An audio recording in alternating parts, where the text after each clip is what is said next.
Hello students, Chauhan DG classes में आपका स्वागत है। एक बार फिर हम पटवारी परीक्षा 2021 के लिए सुपर सीरीज लेकर उपस्थित हुए हैं। यह सुपर सीरीज का भाग 2 है। इसमें भी 20 प्रश्नों को चयनित किया गया है जो आगामी परीक्षाओं के लिए उपयोगी होंगे। तो चलिए प्रश्न शुरू करते हैं। पहला प्रश्न है, नागा फौज का गठन किस रियासत ने किया था? इसका उत्तर है जयपुर रियासत। 1726 में यहाँ के शासक सवाई जयसिंह ने नागा फौज का गठन किया था। नागा फौज का संबंध दादू पंथ से है। दादू पंथ की 4 शाखाएं हैं, जिसमें से एक शाखा नागा शाखा कहलाती है। इन्हें शासकों के द्वारा अपनी फौज में भर्ती किया जाता था। ये अच्छे लड़ाके कहलाते थे। जयपुर रियासत के बाद जोधपुर रियासत ने भी नागा फौज को अपने यहाँ रखा था, लेकिन पहली रियासत जयपुर थी जिसने इन्हें सम्मिलित किया था। इनकी पोशाक सफ़ेद होती थी। सफ़ेद पगड़ी, सफ़ेद धोती, सफ़ेद कुर्ता, सफ़ेद वस्त्र ही इनका प्रतीक माना जाता था। दूसरा प्रश्न है, निम्न में सुमिलित नहीं है। नीचे चित्रशैलियाँ दी गई हैं, जिसमें से गलत चित्रशैली का सुमेल छांटना है। इसका उत्तर 4 है। कल्याणी राग बीकानेर शैली का चित्र नहीं है, बल्कि यह मारवाड़ चित्रशैली का चित्र है। इसे 1623 में वीर जी के द्वारा बनाया गया था। वीर जी मारवाड़ शैली के प्रसिद्ध चित्रकार थे। इसके अंतर्गत शयन कक्ष बनाया हुआ है, जिसमें मारवाड़ शैली के साथ साथ मुग़ल शैली का भी प्रतीक है। इस चित्र में एक लोटा रखा गया है जो मुग़ल शैली का प्रतीक है। शेष सभी ऑप्शन सही हैं। ढोला मारू, मोमल और देवल दे के चित्र बने हुए हैं जो मारवाड़ शैली के ही हैं, लेकिन इनमें मारवाड़ की स्थानीयता झलकती है।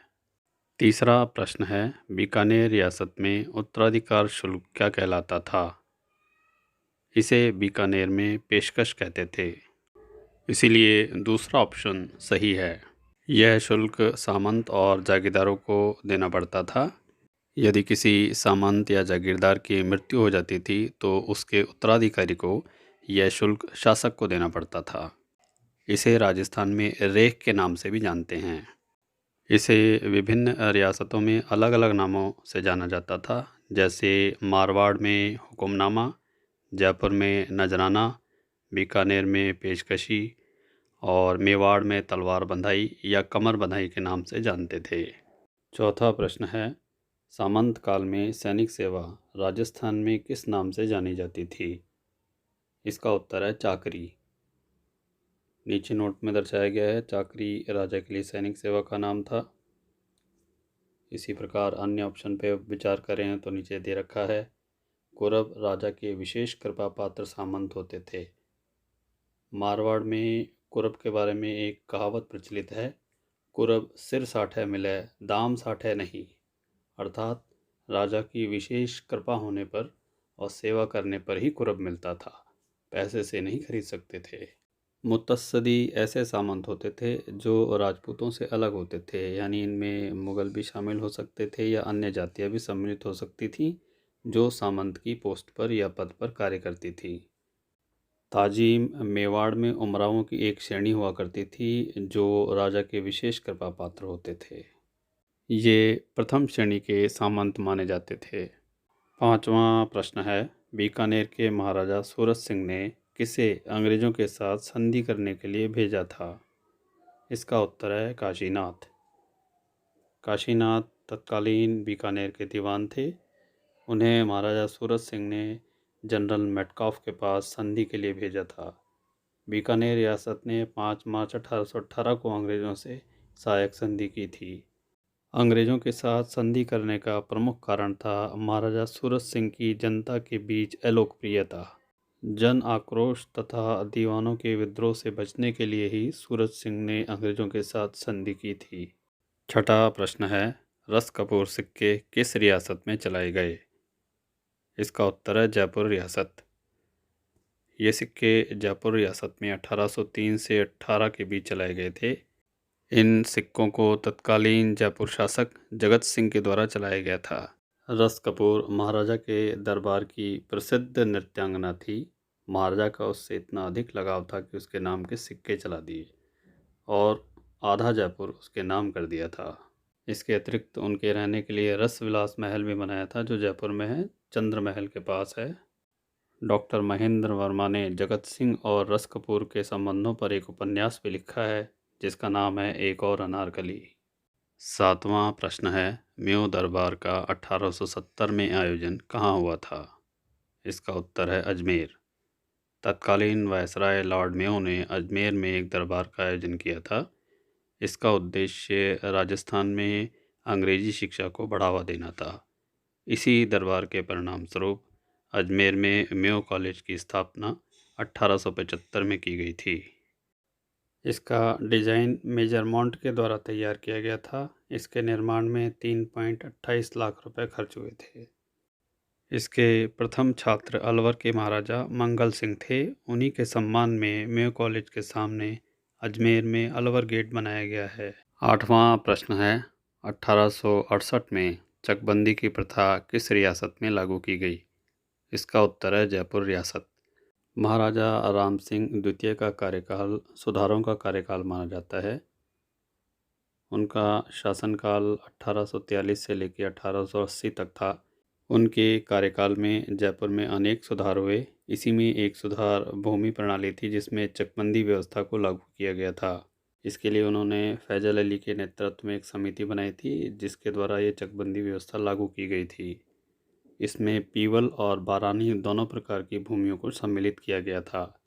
पीवल भूमि सिंचाई भूमि कहलाती है और बारानी भूमि खरीफ की भूमि कहलाती है। दोनों प्रकार की भूमियों की पैमाइश करके भूमि को पुनः चकबंदी व्यवस्था के अंतर्गत वितरित किया गया था।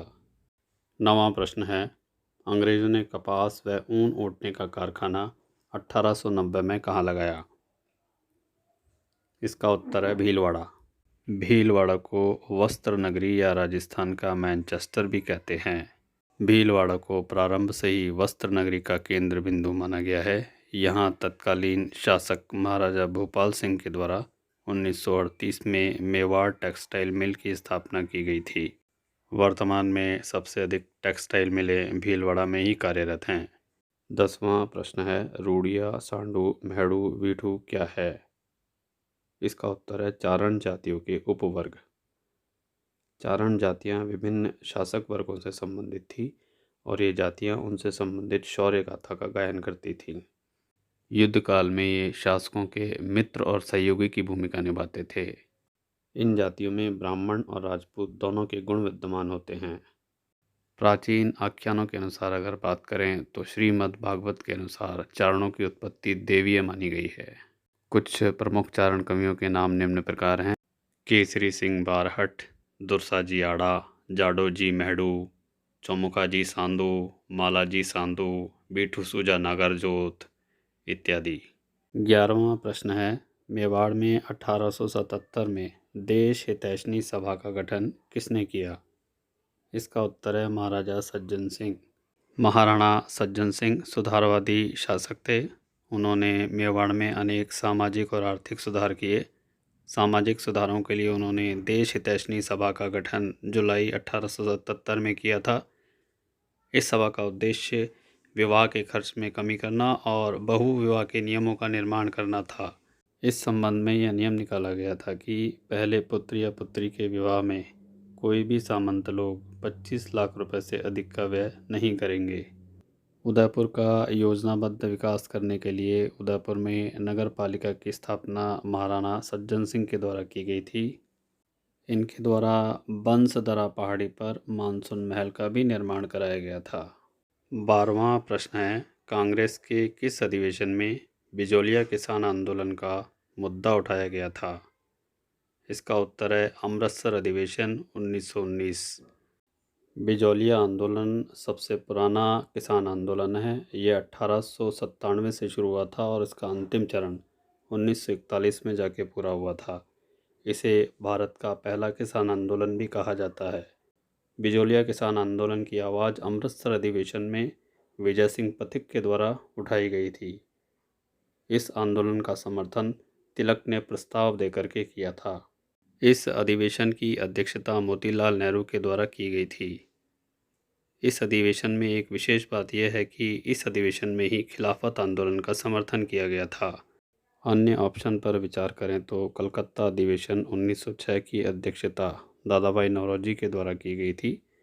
इसके अंतर्गत विशेष बात यह थी कि स्वराज्य को पहली बार लक्ष्य बनाया गया था। काकीनाडा गुजरात में है।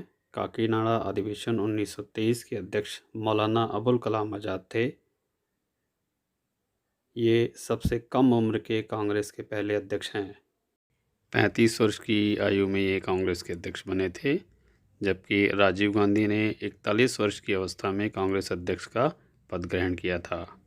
इलाहाबाद अधिवेशन 1888 में पहले अंग्रेज अध्यक्ष बनाए गए थे, जिनका नाम जॉर्ज यूल था। 13वां प्रश्न है, बेगू किसान आंदोलन का नेतृत्व किसने किया था? इसका उत्तर है राम नारायण चौधरी। बेगू किसान आंदोलन 1921 से 23 तक चलाया गया था। बेगू ठिकाना चित्तौड़गढ़ में है। ये मेवाड़ रियासत के अधीन था।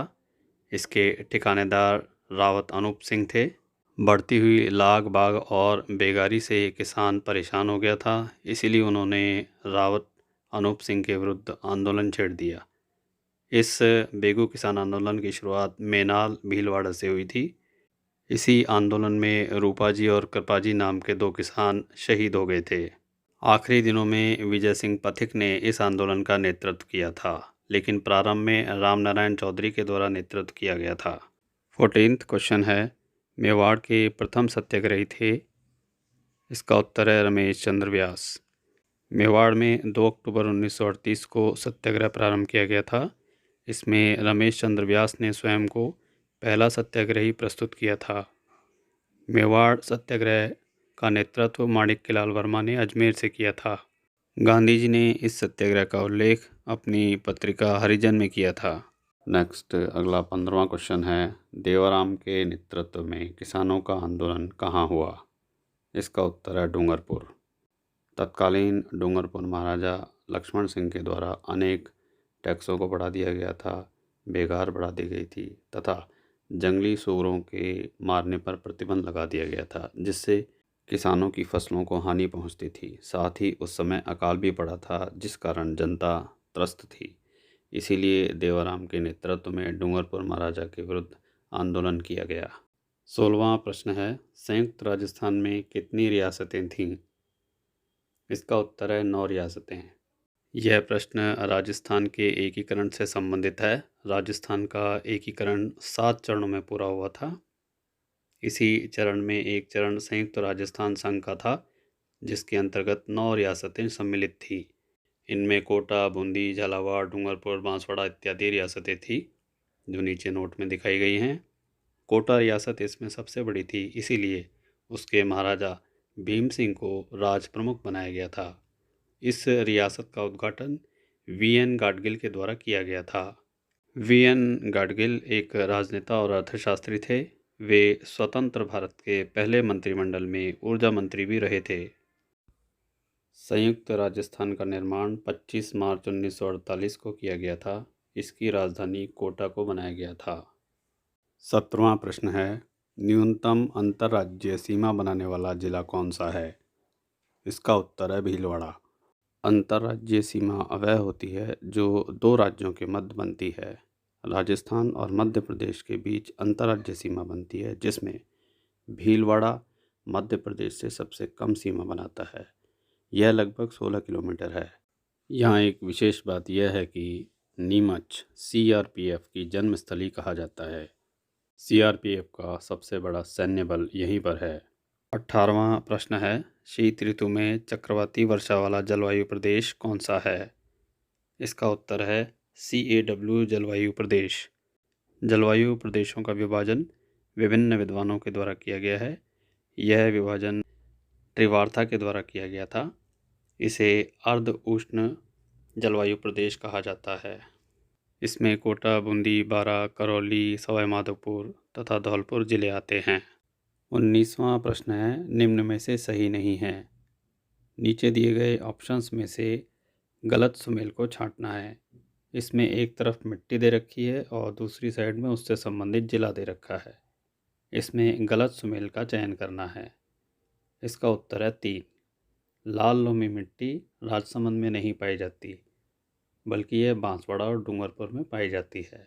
लाल लोमी मिट्टी वहाँ पाई जाती है जहाँ कायांतरित चट्टानें होती हैं।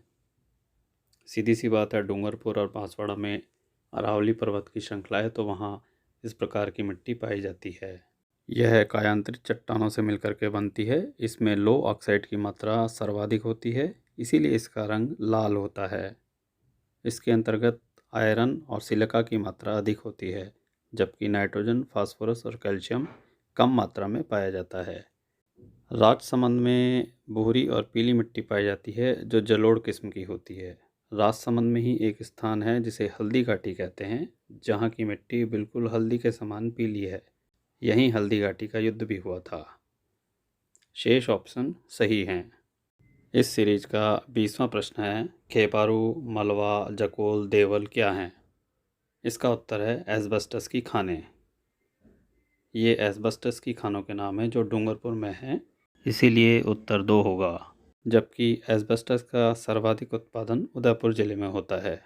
एस्बेस्टस का उपयोग सीमेंट की चादरें, टाइल्स और पाइप बनाने में किया जाता है। इसे एम्फीवाल या मिनरल सिल्क के नाम से भी जानते हैं। एस्बेस्टस के उत्पादन में राजस्थान का प्रथम स्थान है। 90% उत्पादन राजस्थान में ही होता है। यह राजस्थान जीके की सुपर सीरीज का दूसरा पार्ट था, जिसमें 20 क्वेश्चन लिए गए थे। इसके अंतर्गत उन क्वेश्चनों को लिया गया है जो आगामी परीक्षाओं के लिए उपयोगी होंगे। अन्य सूचनाओं और जानकारी के लिए आप कमेंट बॉक्स में लिख सकते हैं, या अन्य पेपर के लिए भी आप कमेंट बॉक्स में लिख सकते हैं। इस प्रकार की सीरीज आगे भी जारी रहेगी ताकि आगामी परीक्षाओं के लिए उपयोगी हो। बेल आइकन को अवश्य दबाएं ताकि नई जानकारी का नोटिफिकेशन आपको शीघ्र मिल सके। यह चौहान डिजी क्लासेस का प्रयास था। वीडियो देखने के लिए धन्यवाद।